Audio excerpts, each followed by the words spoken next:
What's stopping me from applying for BTO only when I'm 65? If every HDB in Singapore can be SIRS, it caused a big dent on our government coffers. Yeah.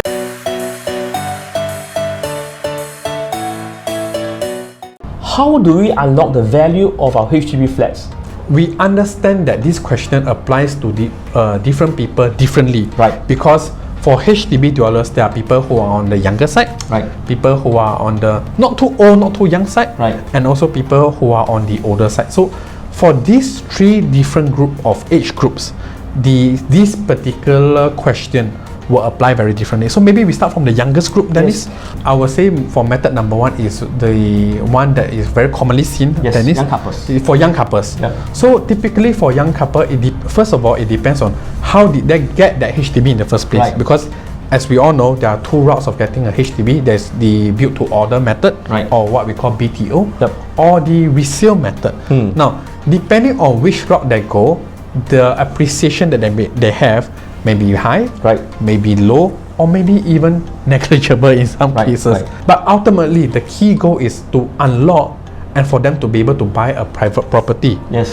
And if they can even cash out and buy two private properties, that would be the most ideal scenario actually. We use the word unlock because for HDB first timer, you will be given a lot of grants. Yes. So everyone's allowed to buy 2 HDB in a Yes. lifetime. So make use of these grants so you get unlocked by selling them. So 3 ways for young couples: you buy a BTO or resale, then you upgrade to EC later on. Yeah. Method number 2, buy a BTO or resale and then upgrade to a private condo. And route number 3, for those who are more financially strong, you buy EC straight and then you decouple to buy a second private property. These are the 3 main routes for young couples. Unlock your HDB value and then move on to your next property. I hear what you are already thinking about, but I'm comfortably staying in my HDB.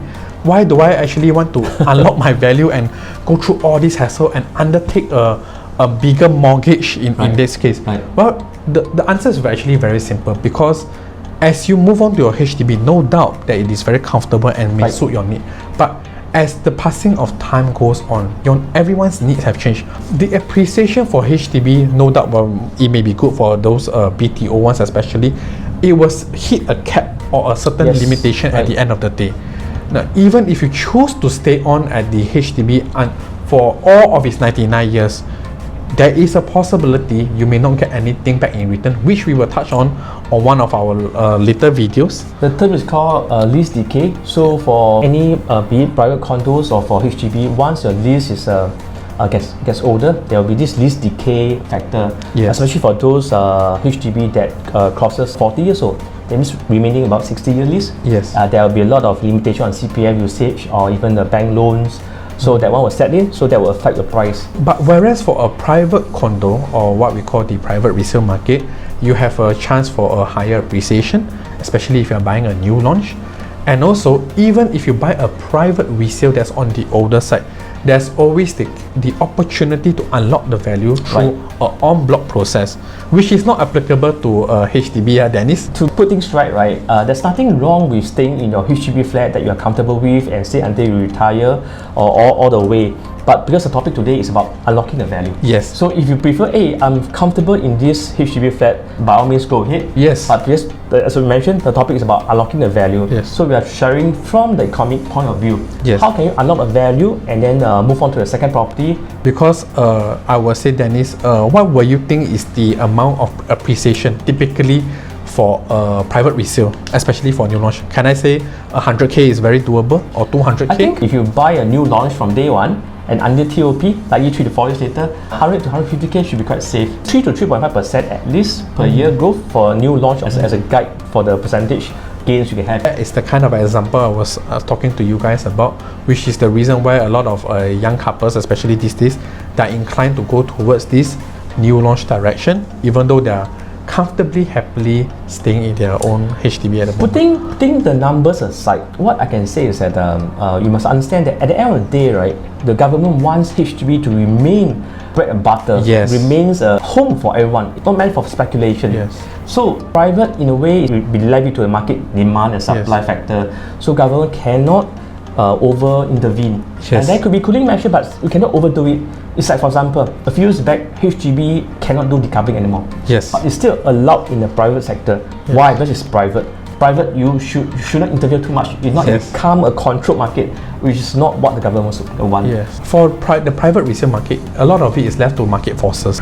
But for HDB, it is a completely different thing altogether, because HDB is strongly controlled by the government in the Right. sense that who can buy, who cannot buy, when you can sell, when you cannot sell. There are a lot of factors in place to ensure that HDB is just seen as a asset for you to live in, not necessarily an investment asset, but more as a home to live in. Right. Which is the reason why, if you are looking for appreciation at the end of the day, maybe private resale Yeah. or private property would be the way to go. So this method number one is more catered for young couples or young buyers, because you are still young. You can also take more loans because you are younger. So this is a suggested method number Sure. one for young buyers. How about we move on to the second method? Sure. This is more for people who are about 35 to 45 years old. You haven't bought your first property yet. There could be a lot of reasons. Probably because you are still a single, or you have been working overseas. Sure. So they came back late. Likely they might come back with a foreign bride or foreign husband. Sure. Right? So for these financially stronger individuals or couples or buyers, right, I think what they can do is buy a private condo. Remember the question number one, you mentioned about where are the $1 million HDB? Yes. That's a very interesting topic that I feel that you can cross over to this question. Also encourage young buyers or young couples to buy a condo eventually when you're near 55 or 65, depending on your retirement age, say 65. Likely you have paid almost fully paid or nearly fully paid for your installment for your private condo. Then you can actually consider doing a downgrading. Sell off your private condo and then move to a HDB when you are near retirement. And with a lot of spare cash on hand, that's how you get those $1 million HDB flat buyers, because they are the one who downgrade or right size from landed properties or private properties. Yes. This is honestly what I intend to do. Oh, when I'm okay. near 65, like Sure. sell away all my private properties or pass on my kids, and then I apply for a BTO when I'm 65. This is a very different way of thinking. But because I've been working overseas for about 15 years, so I came back only when I'm 35. So I think this sounds like a logical option for me. So what's stopping me from applying for BTO only when I'm 65? Nothing wrong with that. Yeah. So I'm unlocking the value from there, because I think when I'm older, I do not need a private condo with swimming pool or facilities. When you're older, you just want a place to retire and more about lifestyle. Sure. And I don't think at the age of 65, I still need to be thinking about how to maximize my investment to buy a private condo for investment and then right size when you're older. Sounds like a good retirement plan. And possibly the source of buyers for these $1 million HDB flats will be from this group exactly. That is, Right. those who have already sold off their private property and now are looking to downgrade. If they find that the BTO offerings are not sufficient for them, then they'll go for the resale route. The key is that if you have the means to own a private condo, then you open up a lot of options. Because Yes. from a private condo or private properties like landed properties, you can right size to a smaller condo or right size to a HDB. You're given more options. Yes. But first that comes with a price, because you have to work harder to pay off this higher mortgage. Yes. You're buying a private condo. But you are young, so you should go for that. Yes. Yeah, because as you get older, the loan also get less. The maximum loan for private condo is 30 years, Yes. or depending on the age. So if you're 35 years old, you can get a max 30 years loan. But as you get older, like say 40 years old, you're only left with 25 years loan. So do it when you are younger. When you're given pressure to work hard to pay your mortgage, I think you will be motivated to work harder and might even get a promotion. Yes. This is what we call the healthy debt, right, Dennis? Yes. Right. So this is method number 2 for those financially stronger first-time buyers. Shall we go to the third groups? This is Okay. method number 3. Yes. So for the method number 3, right, Dennis, this will be for people who are on the elderly side. Right. How would they be able to unlock the value of the HDB flat, Dennis? Right, Well, right. actually, there are a few ways of doing that. Okay. Although most of this information you can find on various websites, Right. but we'll just like to touch on a little bit Yep. about them. So one of them is actually what we know as the lease buyback scheme. Right. So to put it very simply, the lease buyback scheme is where you offer HDB a certain amount of the lease, the remaining lease of your HDB flat, in exchange for a certain sum of money. This is actually a recent policy that's allowed by the government, because the government recognizes that there are a lot of senior citizens, the pioneer generation, so they're older and they're living in, could be a 3-room, 4-room, 5-room HDB. But the fact is that most of us will not outlive 95 years. If I'm 65 years here and you give me a 60 years lease, remaining lease, that might not be much to me. But this elderly might need the cash. So this is actually a very nice gesture. Yes. And for this lease buyback scheme, right, you can also rent out one spare room Yes. for rental. Unlocking the value Extra income. even further actually, Ah. yes. So now there are actually two sources of income just from one HDB flat. Yeah. Imagine that. Yeah. You do the lease buyback scheme, you get back a certain sum of money, and while you're staying over there, you get to rent out one of your bedrooms if you have a spare bedroom. Yes. Besides the lease buyback scheme, right, the government has also introduced this scheme called Silver Housing Bonus. We will not go into the details, but simply, right, this Silver Housing Bonus is a bonus that the government gives you if you are okay to right size or downgrade from a bigger HDB to a smaller HDB. The government will give a grant in the form of this Silver Housing Bonus. So this is also some nice gesture. And there's also the third scheme. Now the new term is called 2-room flexi scheme. Last time it's called HDB Studio, Yes. or in Mandarin or Chinese it's called 老人公寓. It's like a new BTO. You have to apply to the government, but these are smaller size HDB. Yes. And the lease are also shorter. Yeah. So basically, are you trying to say, Dennis, for this to apply for this 2-room flexi scheme, right? One of the way they can unlock the value is they sell their current existing HDB, Right. and then they apply for this 2-room flexi scheme. Right. So there will be a difference in the in terms of the value. So they cash out from their resale. Yes. They take some of the proceeds, keep the proceeds, and then apply for this 2-room flexi scheme. Yes. So that is also another way of unlocking the value Right. of your current HDB flat. Okay, for the 2-room flexi scheme, this is not eligible for resale. So these are the key difference. One thing to add is that, right, for this Silver Housing scheme and the lease buyback scheme, there's a need for you to top up your CPF. You are not allowed to take back all the full cash. So there's this cash. For details, maybe you can refer to the HDB board, or you can just text us or call us Sure. to give you some details. There's also another method, Dennis. This is a topic that a lot of people talk about, think about, but hasn't really happened to a lot of people actually.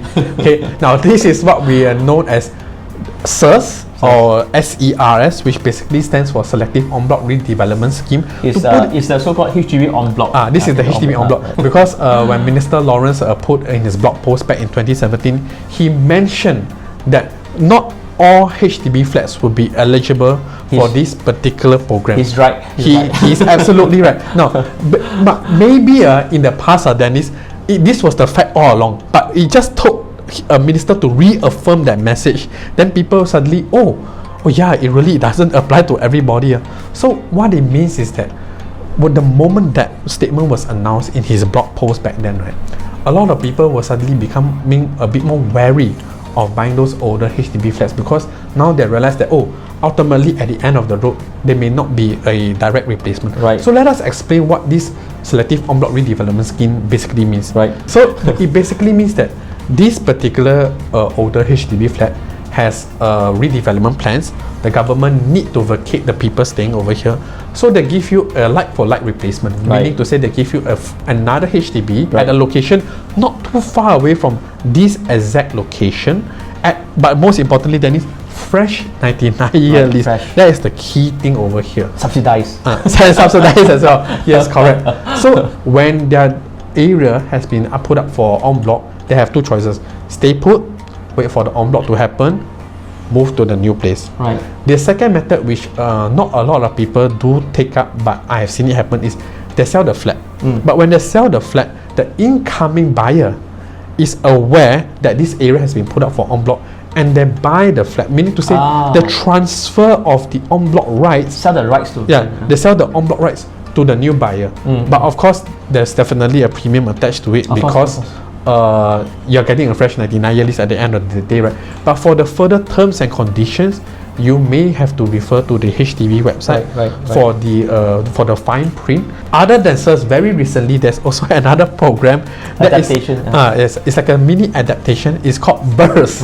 VERS. VERS. So VERS basically means Voluntary En Bloc Redevelopment Scheme. Yeah. Now, to the best of my knowledge, Dennis, VERS has not happened to any estate. Yes. But It's a new term that has not been realized or executed yet. it has not been executed yet, but it basically works in a sense like of a private resale condo, in a sense that residents come together in a particular cluster or particular area, and they decide that, hey, we want to do the en bloc, and the government will then decide, okay, what kind of compensation to give out to you. For the further finer details of this particular scheme, you may refer to the HDB website, but as we mentioned, the finer mechanics of how it actually works has not been truly explored yet. One of the key reasons why SIRS or VERS has become such a hot topic a few years back, Minister Lawrence Wong has rightfully mentioned, not all HDB can be en bloc. Think about it this way. For private condos, when it's en bloc, right, the developer have to pay 50% to 100% more than the market value. Same thing, if the government wants to en bloc the HDB, so-called the SIRS, they also have to pay a premium price above the market. Yes. Less than the private condos, but still a substantial amount. So where is this money coming from? From government coffers.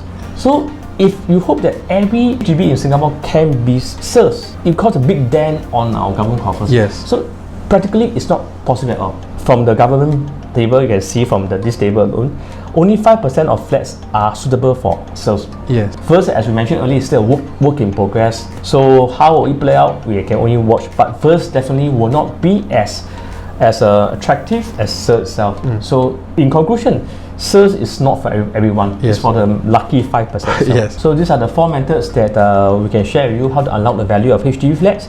Okay, but just for those HDB owners who do not have intention to sell or move out, don't worry about the aging of your flats, because the government also has a few plans to help or to renew your HDB flats. Things like Home Improvement Program, HIP. These are done to improve the maintenance problems as well as to make our flats more elderly friendly. There's also this lift upgrading program to upgrade our lift and ensure that every floor has a lift access as well. Larger scale program like that will be known as the neighborhood renewal program. This is done on a larger scale to enhance the, I would say, the facade or the look or the amenities in a particular neighborhood, thereby retaining the value, Right. or maybe sometimes even increasing the value in some cases. Yep. Yeah. If you want to know details about all these schemes, give us a call. Yeah. We can give you a one-to-one, no obligation discussion. Yeah. So hope this today short video is helpful for you. Right? Yes. So I'll see you in the next video. Yes. Right. See you guys.